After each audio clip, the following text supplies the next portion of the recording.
importante de la historia de nuestro país, como es la causa Malvinas.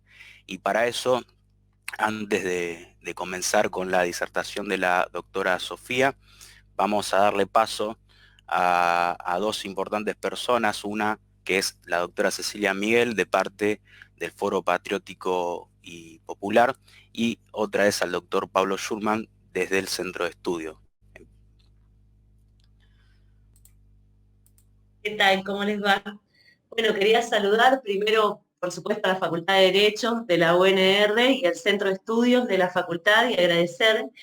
Y bueno, desde el Foro Patriótico y Popular de Rosario estamos muy felices por esta actividad, estamos muy entusiasmados, porque bueno, una de las misiones, digamos, para lo que el foro fue creado en el 2004 por el teniente Filippo fue esto: la historia, el desarrollo de la historia, el estudio de la ciencia y principalmente las causas nacionales.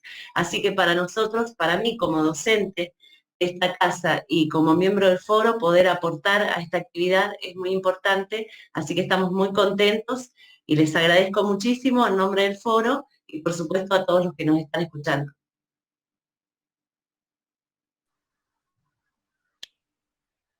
Bueno, perfecto. Buenas tardes. La verdad que un placer poder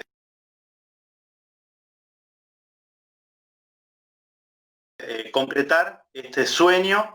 En mi caso, como director del Centro de Estudios de Historia Constitucional Argentina, doctor Sergio Díaz de Brito, de la Facultad de Derecho de la Universidad Nacional de Rosario. Bueno, mi agradecimiento a las autoridades de la facultad que siempre apoyan nuestras iniciativas, al decano, el doctor Hernán Bota, al secretario académico, el doctor Germán Gerbaudo, a la secretaria de Ciencia y Técnica, la doctora Erika Naboyik, a todos los colaboradores, en este caso Alexis Quirós, que tiene a su cargo, digamos, la conducción de este vivo que estamos haciendo. Decirles que va a quedar igualmente subido al canal de YouTube del Centro de Estudios que tenemos. Les pedimos que nos ayuden con su difusión. Y yo por mi parte, para ser breve y darle el espacio a la doctora María Sofía Vassallo, a quien agradezco enormemente la atención de dedicarnos su tiempo y su conocimiento sobre un tema tan importante, destacar algo que para mí es importante. Como egresado de la Universidad Nacional, como docente de Historia Constitucional y como director de un centro de estudios en esa casa de estudios, creo que estamos, digamos, pagando una deuda de honor que teníamos como un ambiente académico, universitario, con la causa Malvinas, que con todas las implicancias históricas, geopolíticas, culturales, militares y económicas que ha tenido y tiene hasta el día de hoy, es, podríamos decir, como la cenicienta de los temas académicos. Quiero decir con esto que podríamos decir, sin exagerar, que a veces o en algunos lugares es hasta un tema tabú, un tema del que no se habla, un tema que no se toca, por temor, por timidez, por intereses, por prejuicios, por lo que fuere. La idea es que a lo largo de estas 4 jornadas, estos 4 martes de julio, vayamos un poquito esclareciendo las razones. Y tratar de constatar si ha existido y existe aún hoy algo que yo creo que existe, que es un proceso de desmalvinización. Por eso me siento ya honrado de poder concretar esta jornada que da inicio a las 4 charlas y sobre todo haberlo hecho con la entidad cuya referente es en este caso la colega, la doctora Cecilia, el Foro Patriótico y Popular de Rosario, lo cual le da una mayor difusión y una mayor visibilidad al tema. Así que bueno, muchas gracias y pasemos a lo más interesante de la jornada, que es escuchar a Sofía. Muchas gracias, Paulo. Muchas gracias, Cecilia. Gracias a ambos. Le voy a dar el paso ahora a Cecilia. Voy a despedir primero para como Cecilia. Voy a quedar con la de esta gracias. Bueno, ahora estoy aquí con la doctora María Sofía Vassallo sobre este tema muy importante que vamos a tocar en el día de hoy. Y para eso vamos a presentarla primero. La doctora María Sofía Vassallo es doctora en Ciencias Sociales de la UBA, magíster en Análisis de Discurso de la Universidad de Buenos Aires y licenciada en Comunicación Social de la Universidad Nacional de Córdoba, investigadora del Observatorio de Malvinas, investigadora de la Universidad Nacional de Lanús, investigadora del Instituto de Investigaciones y Documentación Histórica del Peronismo, también de la Universidad Nacional de Lanús, e investigadora del Instituto de Investigación y Experimentación en Arte y Crítica de la Universidad Nacional de las Artes. Desde hace 20 años estudia el primer peronismo, desde hace 8 las posibles relaciones entre formación artística y compromiso social, y desde hace 4 la memoria popular de Malvinas. Es un honor, bueno, muchas gracias por sumarte a esta iniciativa, por tu predisposición en todo lo previo también. Te damos muchas gracias, Sofía. En este tema del día de hoy vamos a tocar la dominación colonial, desmalvinización y desconstrucción de los héroes.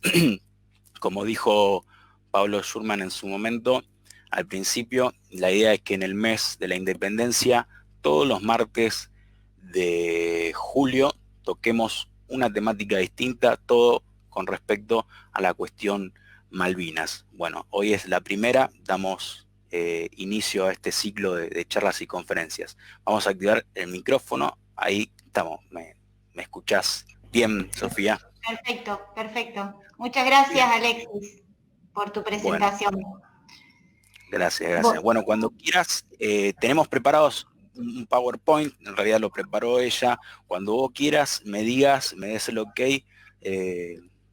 mostramos también eso. Bueno, yo voy a hacer una pequeña reformulación de lo que vos dijiste. El Instituto de Investigaciones y Documentación Histórica del Peronismo en el que trabajo es de la Universidad Nacional de La Matanza, no de la UNLA. Simplemente eso. Y quiero empezar agradeciendo profundamente esta posibilidad de estar acá con todos ustedes hablando sobre Malvinas en el mes de la Independencia. Le agradezco enormemente al profesor Pablo Schurman la invitación, a Cecilia Miguel y a todos los organizadores de este ciclo, a vos, Alexis, que haces posible esta transmisión, la operación técnica de todo. Para nosotros es muy valiosa esta posibilidad de poner a consideración de todos los resultados de investigaciones que desarrollamos en el Observatorio Malvinas de la Universidad Nacional de Lanús, que dirige el ex soldado combatiente en la guerra de 1982, César Trejo, que va a estar también por acá la semana próxima. No se lo pierdan, yo sé por qué se los digo. Todos los trabajos que vamos a ir mencionando acá del observatorio están disponibles en nuestros sitios web, que aparecen en la descripción acá abajo del video. El fundador del Observatorio Malvinas, Julio Cardoso, un pensador, artista nacional, cineasta, dramaturgo, poeta, lamentablemente ya no está entre nosotros, pero nos dejó bien pertrechados y con un rumbo muy claro a seguir. En el Observatorio Malvinas tenemos películas, cortos, documentales, un museo virtual, un cancionero, un manual, un muro de la memoria malvinera, una muestra de artes visuales, un programa de radio y hasta una obra de teatro. Así que pasen y vean y sírvanse lo que gusten y pueda serles de utilidad. En este momento crucial de la historia argentina, de nuestra América y del mundo, vamos a reflexionar juntos sobre Malvinas, uno de los grandes temas nacionales que nos remite a los orígenes mismos de nuestra nación. César Trejo, en la película Malvinas, Viajes del Bicentenario, dice que antes de ser argentinos ya estábamos peleando contra los ingleses. y que eso forja de alguna manera nuestra identidad como argentinos y como americanos. Y por eso, al enterarse de la recuperación de las islas el 2 de abril de 1982, muchos soldados conscriptos de la clase 1962 que habían terminado la conscripción, se presentan voluntariamente en los cuarteles, aún antes de haber recibido los telegramas que los convocaban. También grupos de presos políticos en las cárceles de la dictadura se ofrecen para ir a pelear junto a los soldados argentinos. Como esos ofrecimientos no prosperan, organizan bancos de sangre para asistir a los heridos en la guerra. La Confederación General del Trabajo, conducida por Saúl Ubaldini, que se había manifestado el 30 de marzo de 1982 bajo la consigna Paz, Pan y Trabajo, y había sido muy duramente reprimida por eso, vuelve a manifestarse en la Plaza de Mayo el 2 de abril para exigir el respeto de la soberanía argentina sobre Malvinas y el respeto a la soberanía popular en todo el continente. De esta manera, las organizaciones sociales, políticas, gremiales, recuperan para sí el espacio público. Vuelven a tomar la calle y la plaza, se reencuentran, celebran este encuentro y se manifiestan como sujetos activos del momento histórico. Malvinas no es solo un tema del pasado, tiene una gran relevancia actual.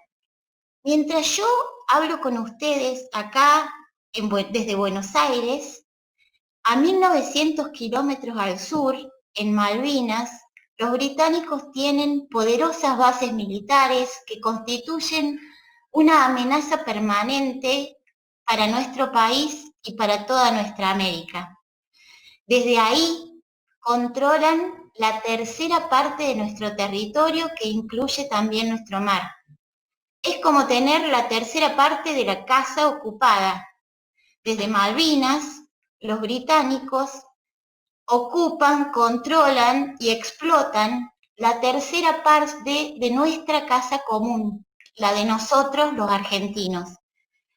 Esto se comprende claramente en el mapa bicontinental, que es el mapa oficial actual de la República Argentina. Nuestro compañero, el geógrafo del Observatorio Malvinas, Ernesto Dufour, llama permanentemente la atención sobre esta cuestión. Como él claramente explica, este mapa opera fuertemente en nuestra conciencia marítima y permite ver con mucha claridad y entender la relevancia geopolítica de Malvinas y las consecuencias de la ocupación colonial británica. La totalidad de nuestro territorio bicontinental, insular y marítimo, comprende una superficie de casi 10.400.000 kilómetros cuadrados, de los cuales un tercio, 3 millones, se encuentra ocupado ilegítimamente por el Reino Unido. Esto es mucho más que los 16.000 kilómetros cuadrados de la superficie terrestre de los archipiélagos de Malvinas, Georgias y Sandwich del Sur. Desde ahí, desde esta base clave, los británicos controlan y explotan vastos espacios marítimos, insulares y continentales y recursos ictícolas, hidrocarburíferos y otros de carácter estratégico, en una situación de agotamiento de reservas a escala planetaria. El mapa es un signo, es decir, es una representación de la superficie terrestre, de una porción de la superficie terrestre. En este caso es la representación de nuestra porción de la superficie terrestre. Nosotros en semiótica estudiamos los signos en tanto representaciones que las comunidades humanas producimos para conocer el mundo y para darle sentido a nuestra existencia en él. El mapa es una representación, no es el objeto que representa. Por lo tanto, esa representación siempre supone una selección de rasgos.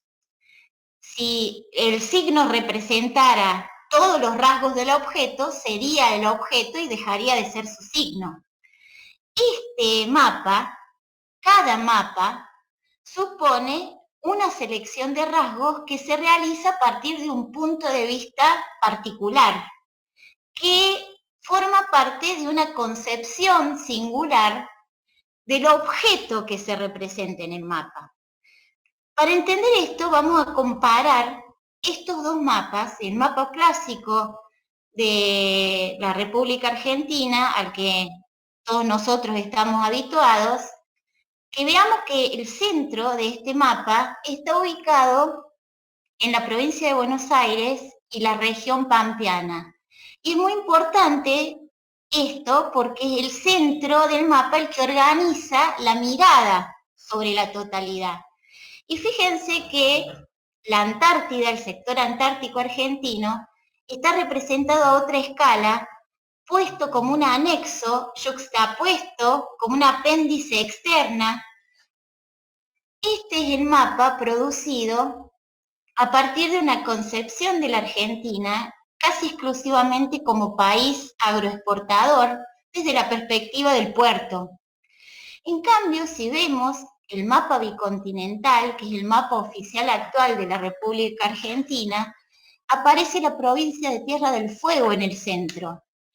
Y además, a un golpe de vista ya vemos que es la provincia más grande de todo el país.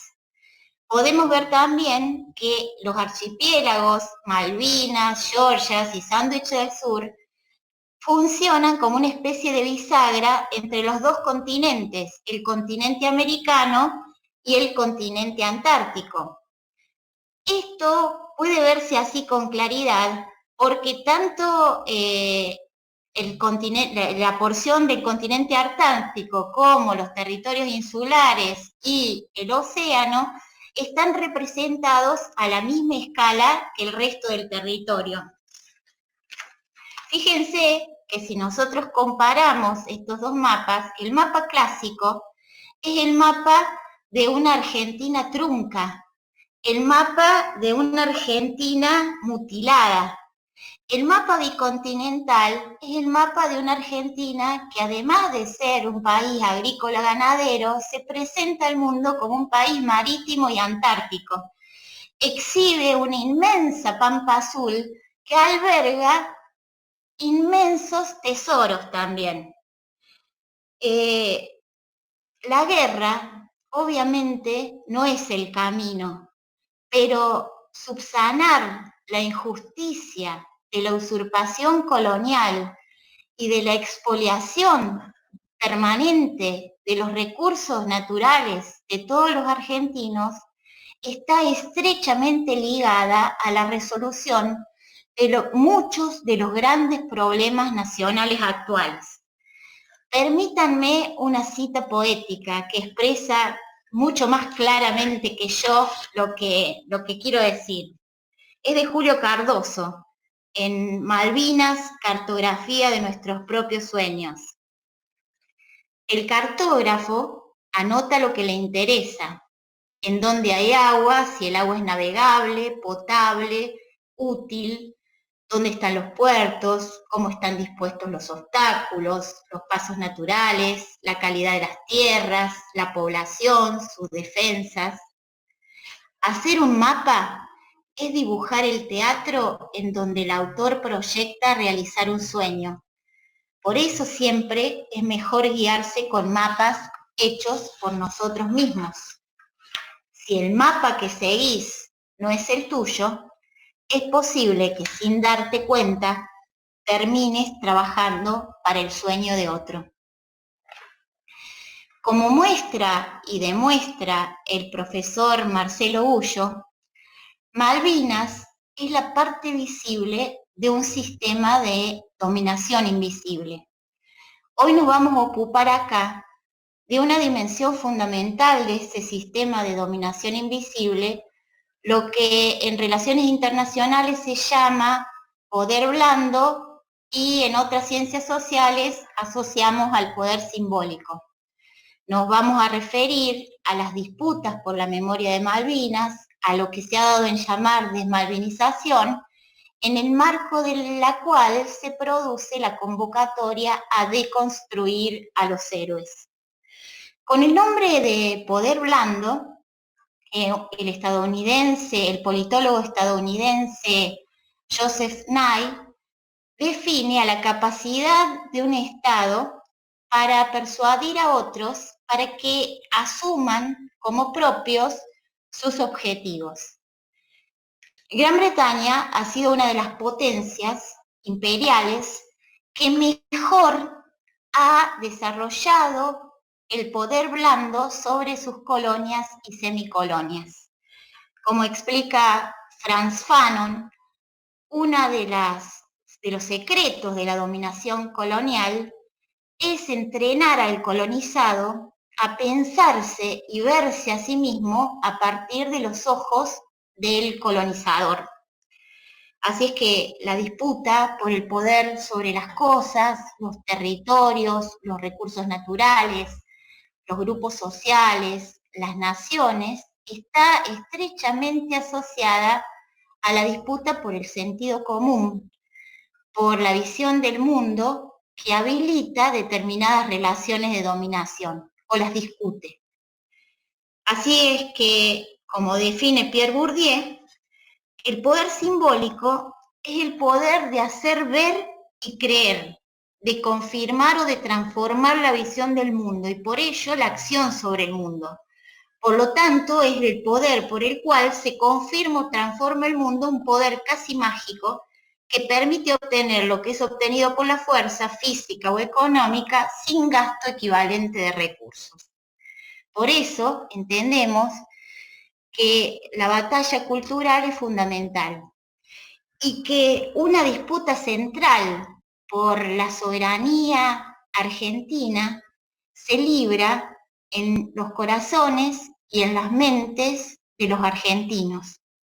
La recuperación de las islas de 1982, contra y a pesar de los mezquinos intereses de la Junta Militar, actualiza la causa de la defensa de la soberanía que atraviesa nuestra historia, la ruptura de la deferencia, la subordinación, la relación de subordinación con Gran Bretaña y las grandes potencias del mundo. Como señala Enrique Oliva, que era corresponsal argentino en Londres durante la guerra, en esas 10 semanas que dura el conflicto armado, Argentina conmovió al mundo. Internamente se unió como nación y conquistó la admiración de todos los pueblos de la tierra en una lucha heroica y desigual contra el colonialismo. La bandera argentina se aparece en muchos de los actos del 1 de mayo de 1982 en distintos países del mundo.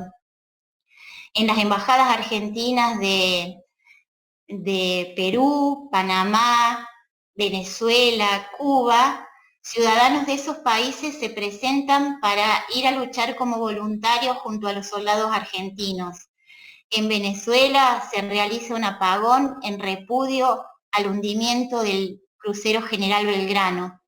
Perú realiza un operativo secreto muy peligroso para enviar 10 aviones Mirage para fortalecer la Fuerza Aérea Argentina. Los grupos de exiliados en distintos países latinoamericanos y en España realizan un montón de acciones para apoyar la lucha argentina sin claudicar en su lucha contra la dictadura militar. Muchos españoles se manifiestan en las calles bajo la consigna "Gobierno gallina, aprendan de Argentina".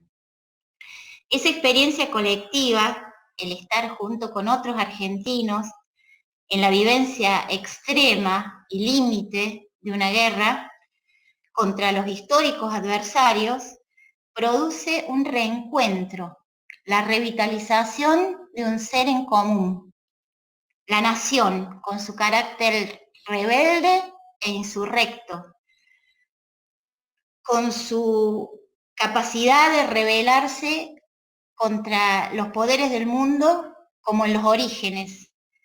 Ese potencial emancipador es rápidamente advertido por los británicos, que despliegan todo su arsenal en dos combates simultáneos: el conflicto bélico por un lado y por el otro la disputa por la representación legítima de los hechos. Como señala Pablo Bonavena, sociólogo de la guerra, el conflicto de 1982 se transformó en la batalla naval más grande y encarnizada después de la Segunda Guerra Mundial. Por otro lado, y simultáneamente, como describe muy claramente el psicólogo y veterano de guerra Fernando Cangiano, la Guerra de Malvinas debía ser eliminada como factor de movilización popular para la lucha antiimperialista. Era preciso despojar al conflicto austral de cualquier vestigio de patriotismo y heroísmo. En la entrevista del 5 de abril de 1982, Alexis, podés pasar la diapo, Margaret Thatcher sostiene: si este tiene éxito, habrá otros ejemplos en otro lugar.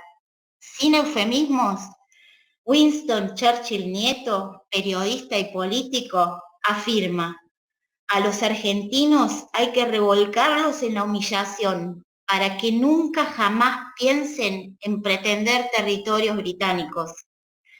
El 13 de junio, en el Daily Mirror, dice Woodrow White, uno de los voceros de Margaret Thatcher, que hay que lograr que hasta los niños no vuelvan a pensar más en las Falklands, imponiéndoles el pago de esta loca aventura. La primer ministra Margaret Thatcher presenta a Gran Bretaña y al mundo la respuesta bélica inglesa a la recuperación territorial argentina como una cruzada de la democracia británica contra la dictadura argentina, una guerra por la liberación de los oprimidos que adhieren al nazismo argentino. Es decir, las Fuerzas Armadas británicas no solo vienen al Atlántico Sur a liberar al pueblo argentino de la dictadura, sino también de sí mismo. Esta cruzada por los ideales democráticos cuenta con los servicios del dictador chileno Augusto Pinochet, a quien Margaret Thatcher le agradecerá públicamente años más tarde los servicios prestados durante la Guerra de Malvinas. En un trabajo reciente, demostramos que durante la guerra, e inmediatamente después de ella, el discurso oficial inglés desarrolla los núcleos en base a los cuales se articula el modelo de interpretación del conflicto bélico de 1982 y de la cuestión Malvinas, organizado en torno a la representación de los combatientes argentinos como víctimas de la dictadura militar, instrumento fundamental de la desmalvinización. Como explica Julio Cardoso, la desmalvinización es el proceso de desactivación de pensamientos, acciones y pasiones en torno a la causa Malvinas. La desmalvinización fue clave para restablecer las relaciones bilaterales con Gran Bretaña. En 1990 se firman los Acuerdos de Madrid que propiciaron el desmantelamiento del sistema de defensa argentino y además resultaron favorables a los intereses británicos en el Atlántico Sur. En 2016, los vicecancilleres argentino y británicos firman lo que se conoce como Pacto Forador-Duncan, en el que el gobierno argentino se compromete a facilitar al Reino Unido de Gran Bretaña la explotación de la pesca, los hidrocarburos y la comunicación aérea con las islas. En el Observatorio Malvinas estudiamos los orígenes británicos de lo que Fernando Cangiano, en la tradición de Arturo Jaureche, llama las onceras sobre Malvinas. Estos son supuestos integrados al sentido común de los argentinos, a partir de los cuales habitantes del país invadido asumen el punto de vista del país invasor. Encontramos que estas onceras, reproducen casi con exactitud las fórmulas producidas por el discurso oficial británico. Alexis, si podés volver a las diapositivas anteriores, a donde se ve el panfleto. Muchas gracias. Vamos a detenernos brevemente en este panfleto, que es un documento histórico muy importante, porque acá se ve con claridad esto que estamos diciendo. Si podemos ir a la anterior, mejor. Este panfleto estaba destinado a desmoralizar a las tropas argentinas durante la guerra de 1982. Este es el anverso. La idea central era mostrar la inferioridad de fuerzas argentinas en relación al poderío militar británico. Acá estos íconos de aviones, portaaviones, barcos, helicópteros, representan este poder aeronaval británico que rodea la silueta de las islas, que están alambradas por un cerco de combate, custodiado por este gran potencial militar. Además, podemos pasar a la siguiente, presenta la recuperación de las Malvinas como loca y absurda aventura mal vista por el mundo entero, producto de la arbitraria decisión de un dictador que lleva a la muerte a sus soldados por una isla remota en contra de la voluntad del pueblo argentino. Busca erosionar la moral de la tropa, aludiendo al desamparo, al hambre, al frío, al amor y al dolor de sus familias.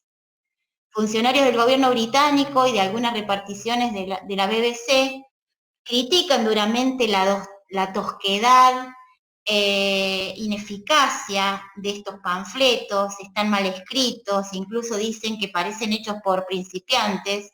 Sin embargo, a pesar de todo esto, para nosotros resultan un documento muy rico porque exhiben los trazos gruesos de esos núcleos a partir de los cuales se desarrolla la matriz interpretativa de la guerra en torno a la figura de los combatientes como víctimas de la dictadura. Ahora sí podemos pasar al próximo cuadro. En primer lugar, se ubica la caracterización de la guerra como aventura absurda y criminal, desvinculándola de casi 2 siglos de luchas emancipatorias en el marco de lo que Julio Cardoso llama el punto de vista del loco. Esta idea, repetida hasta el cansancio, que el país fue arrastrado a una guerra absurda y criminal por la locura de un general borracho que lo único que quería era perpetuarse en el poder. Desde esta perspectiva, no son relevantes todas las acciones y las estrategias desplegadas por los actores internacionales para hacerse del control del Atlántico Sur y sus recursos, ni tampoco las acciones de los argentinos para defenderlas. Acá, la figura privilegiada es la del inocente inmolado por el dictador, los chicos de la guerra, una generación de víctimas diezmada, aislada, resentida, a la que lo único que queda por hacer es el relato repetitivo de sus propios padecimientos. Esta matriz además va asociada a otra soncera que supone el desplazamiento. Si podemos volver a la anterior, Alexis, por favor. El desplazamiento de la identificación del enemigo, del usurpador británico a los militares argentinos. Y se cierra con la soncera que sostiene que fue la victoria anglo-estadounidense la que posibilitó la recuperación de la democracia en la Argentina. Esta perspectiva articulada a partir de las onceras sobre Malvinas promueve restaurar la deferencia, el sometimiento del pueblo argentino, la resignación, la aceptación de la tercer parte de nuestro territorio ocupado, a partir del designio fatal de la impotencia nacional frente a las agresiones extranjeras. Como dice el profesor Francisco Pestana, ese fatalismo ha sido adoptado históricamente como remedio preventivo ante procesos de insubordinación ideológica y a la vez como instrumento para aplacar o contrarrestar esas desobediencias. César Trejo parafrasea con frecuencia a Sun Tzu cuando sostiene que los mejores generales no son los que ganan todas las batallas, sino los que convencen a sus adversarios de que no tiene sentido pelear. El modelo de las víctimas, como explica Rosana Guber, los despoja de protagonismo y cristaliza a los combatientes argentinos en la minoría de edad. Aparecen como objeto de la acción de otros sin voluntad ni decisión propia. Este modelo no solo opera sobre la interpretación de la guerra, sino que apunta a deconstruir, a poner en duda, a cuestionar y a desmontar el concepto, la tradición y la experiencia de nación y la figura de los héroes que necesariamente incluye. La perspectiva británica, ahora sí podemos pasar a la próxima, tiene firmes partidarios y voceros argentinos. Su adopción se manifiesta, por ejemplo, en la expresión que refiere a la recuperación argentina de Malvinas como la invasión argentina a Malvinas. León Rosichner, por ejemplo, el padre del asesor presidencial de Mauricio Macri, en 1985 sostiene que no es posible pensar la guerra de Malvinas como guerra justa y popular librada por un gobierno injusto y antipopular, que Malvinas es la guerra limpia que opera como contracara de la guerra sucia que libró la dictadura militar contra la mayoría de la sociedad argentina, que solo pudo apoyar la absurda aventura por un fatal error. Para él, Malvinas es estrictamente el nombre de un conjunto de crímenes. En esta misma línea se ubican las producciones audiovisuales como Los chicos de la guerra, Iluminados por el fuego, basada en el libro escrito por el ex soldado combatiente en Malvinas, Edgardo Esteban, y dirigida por Tristan Bauer, el actual ministro de Cultura de la Nación, y Edgardo Esteban es el director del Museo Malvinas en la actualidad.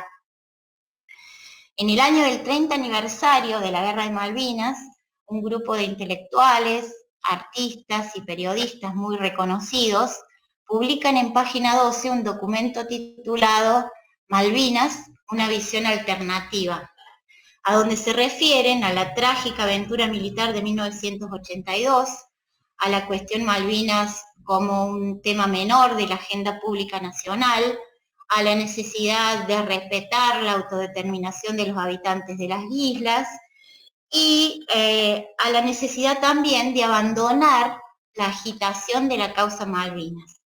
Exigen allí una crítica pública al apoyo popular a la guerra de Malvinas y configuran a los conscriptos combatientes como víctimas directas de la sociedad argentina. Firman este documento Emilio de Ípola, Beatriz Sarlo, Juan José Sebrelli, José Luis Romero, Jorge Lanata, Fernando Iglesias, Santiago Kovadlov, Vicente Palermo, entre otros tantos. Esta línea es cultivada por intelectuales y artistas argentinos que interpretan la amplia adhesión popular a la causa de la defensa de la soberanía argentina sobre Malvinas como producto de la acción de la dictadura sobre la cultura nacional que pervive y hay que desarticular. En esta línea se ubica el proyecto escultórico Rosas por la Paz de Juan Carlos Pallarols. Podés pasar la próxima, Alexis. Y la obra teatral escrita y dirigida por Lola Arias, llamada Campo Minado, protagonizada por veteranos argentinos y británicos de la Guerra de Malvinas, que hemos estudiado en profundidad en el Observatorio Malvinas. Olvidan que la cuestión Malvinas no empieza con Galtieri y la dictadura.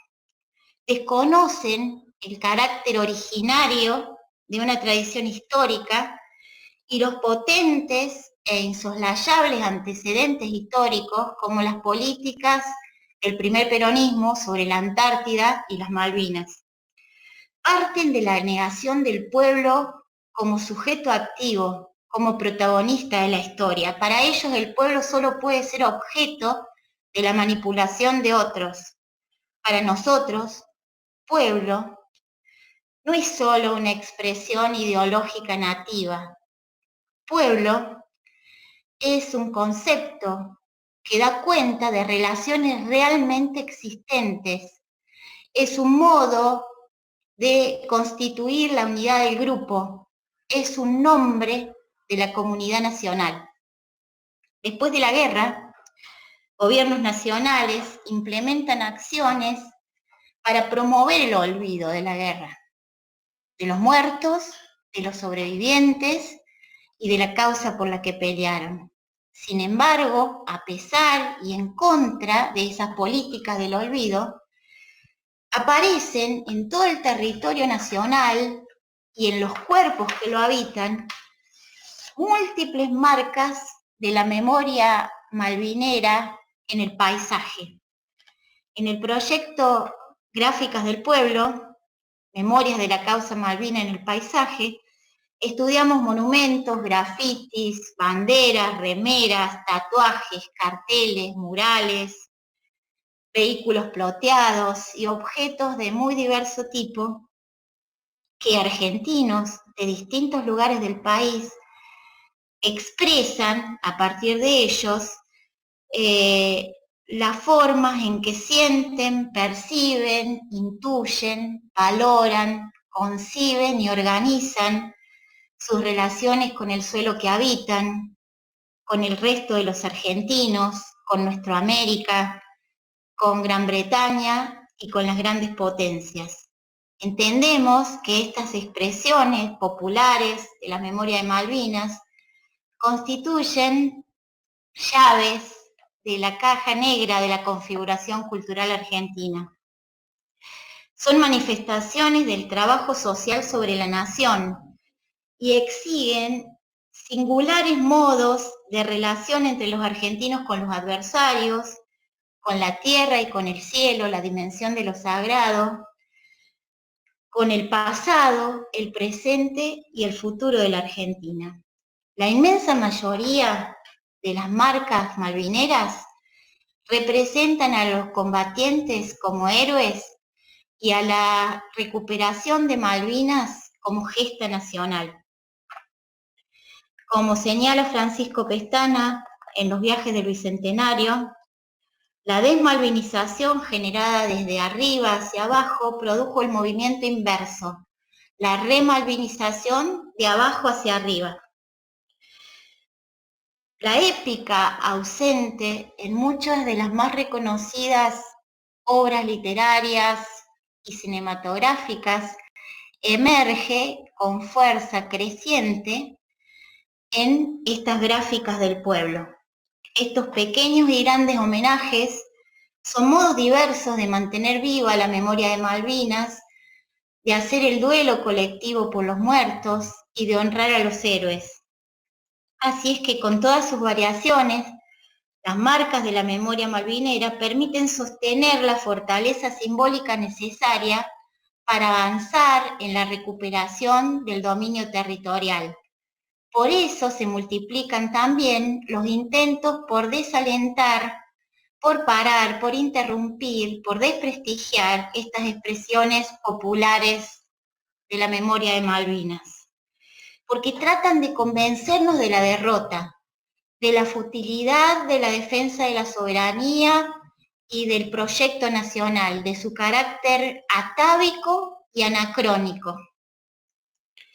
Sin embargo, las marcas de la memoria de Malvinas en el paisaje exhiben insubordinación frente al pensamiento dominante. Son manifestaciones de un colectivo nacional que desafía con vitalidad y riqueza expresiva las perspectivas desmalvinizadoras con voz, voluntad e identidad propia. Por eso, en la disputa actual por la memoria de Malvinas, hay quienes proponen deconstruir los estereotipos del héroe. Esto es una operación nueva que se encuadra dentro de la estrategia general que describimos antes. Parten de una agenda global que apunta a la fragmentación social, a minar la unidad de las naciones, de una matriz ideológica que es difundida por los organismos internacionales, que tiene sus voceros en representantes del poder mundial, que es hegemónica en la Argentina y en gran parte de Occidente, en las instituciones educativas, en los medios de comunicación, en los partidos políticos, y buscan trasladar ese consenso generalizado del que parten al tema nuevo que introducen. Paradójicamente, no se trata aquí de reivindicar la participación de las mujeres durante la Guerra de Malvinas, sino de poner en duda, de cuestionar, de neutralizar las acciones extraordinarias de los combatientes argentinos y también de la acción colectiva nacional protagonizada por hombres y por mujeres. Ese es el objetivo fundamental, despojar de heroicidad, de patriotismo y de antiimperialismo a la guerra de 1982. Se trata una vez de reemplazar el estereotipo del héroe por los estereotipos del par víctima-victimario. Se desplaza una vez más también la identificación del adversario, que ya no es el usurpador británico, sino la violencia patriarcal asociada exclusivamente a la dictadura militar.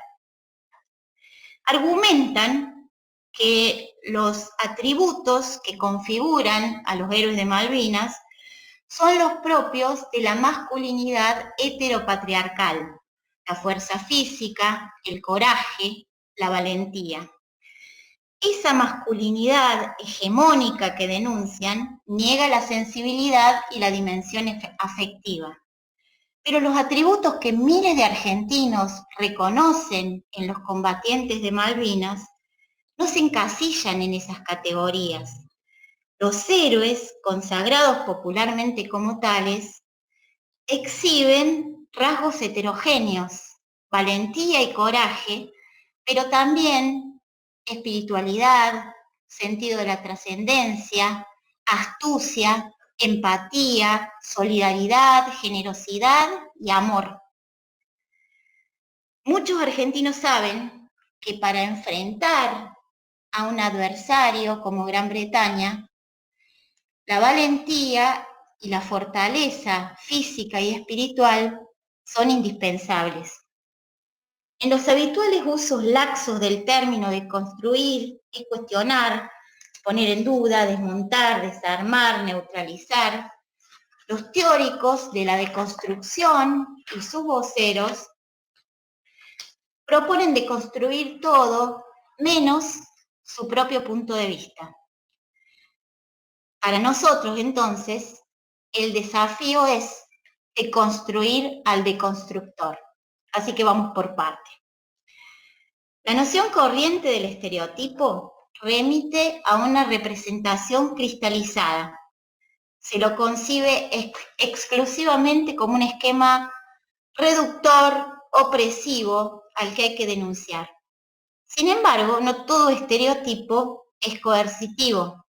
Además, las operaciones propias de todo estereotipo, como la esquematización, la categorización o la síntesis, son operaciones propias e inevitables del conocimiento humano.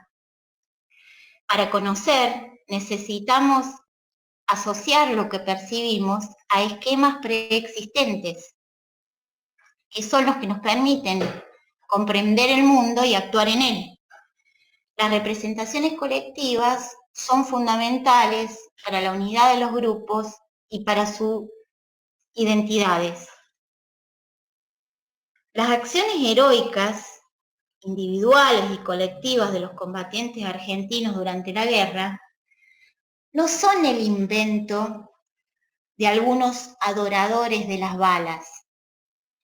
Son hechos históricos que están documentados. Hay testigos y testimonios. Incluso los propios británicos los han reconocido. Esto no es una reivindicación edulcorada de la guerra. Por supuesto que la guerra es una situación extrema, terrible, devastadora. Pero en ese marco atroz hay algunas personas que son capaces de realizar acciones de generosidad, de entrega, de valentía extraordinarias, y otras que solo pueden mostrar sus miserias y su cobardía.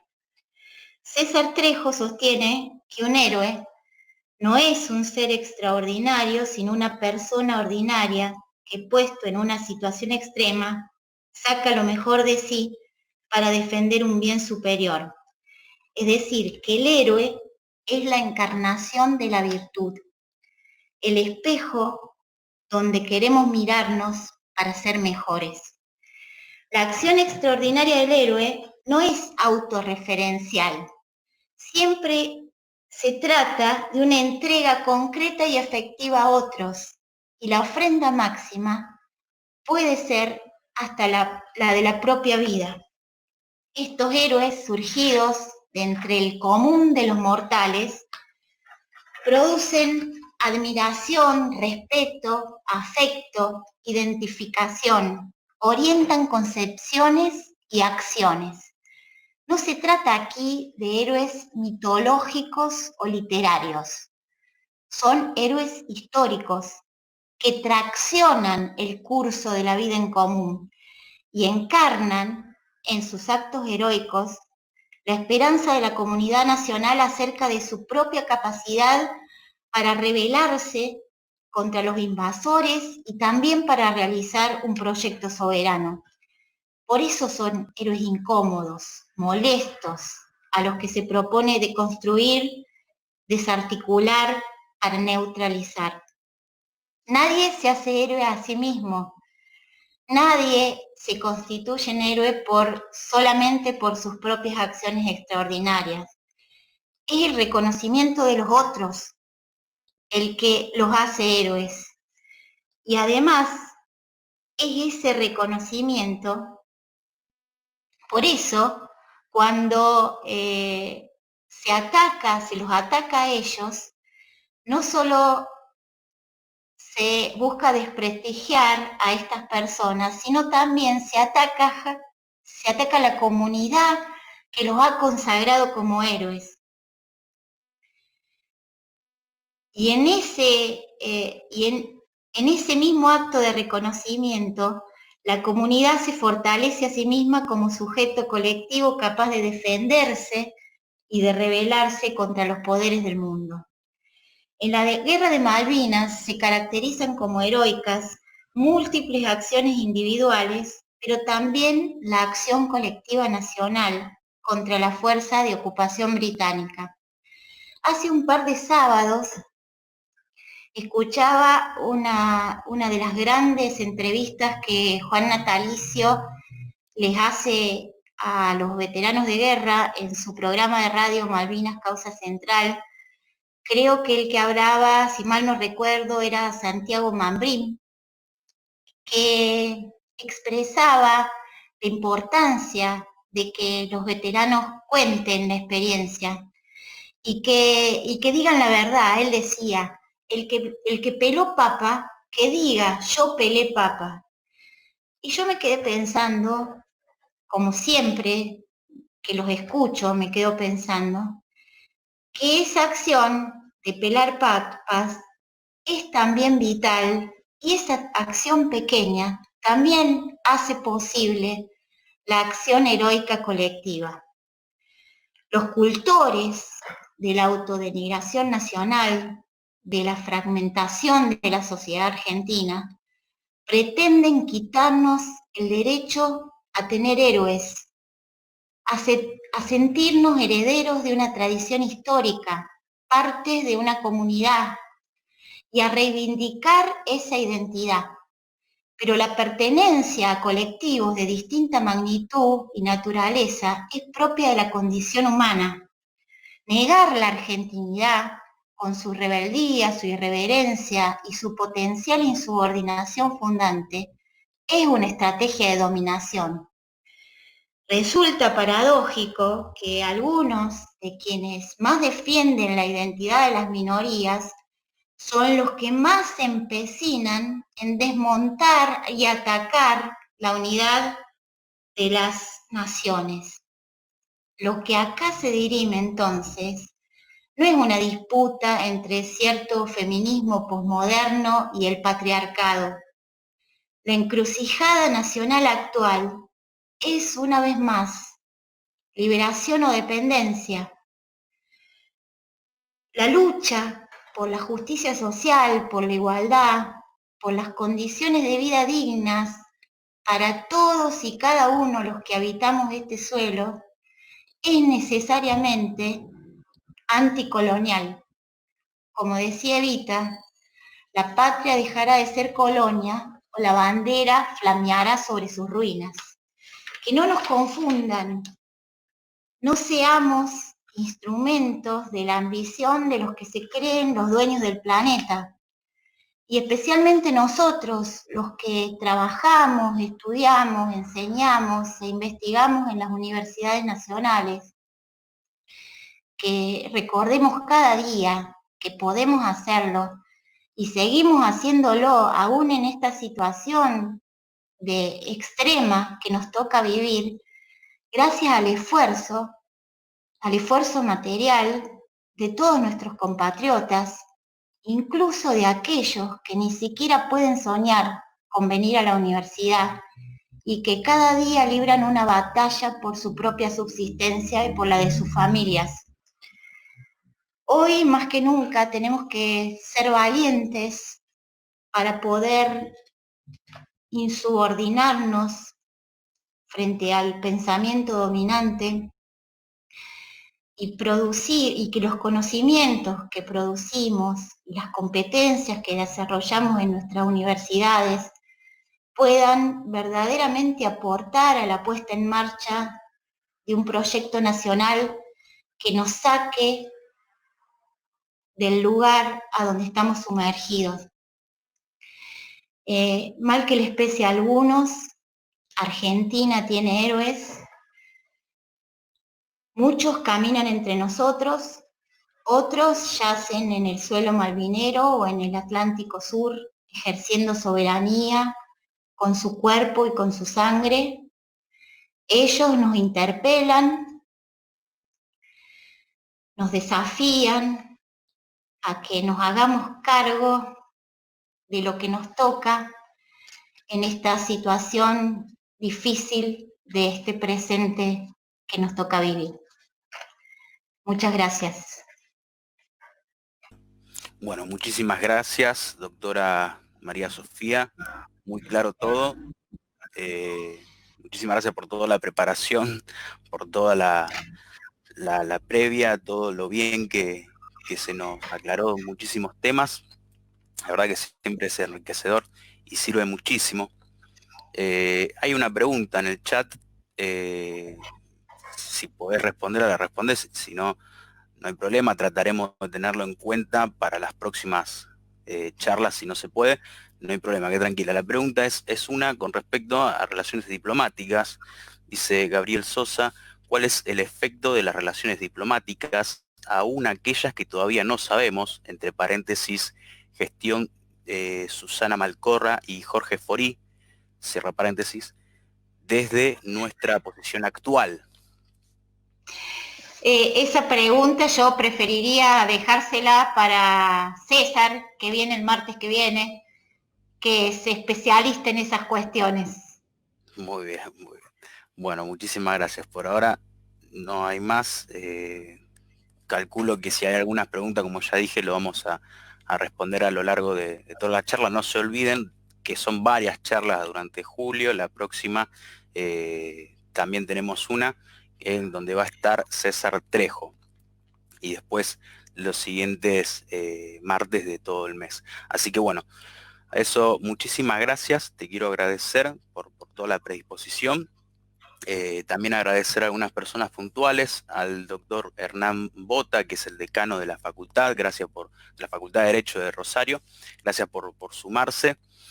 Bueno, volver a agradecer al doctor Pablo Schurman, a la doctora Cecilia Miguel, a vos, Sofía, por todo y por esta gran exposición. Así que bueno, muchísimas gracias también a todos los que se sumaron de distintos puntos de la Argentina.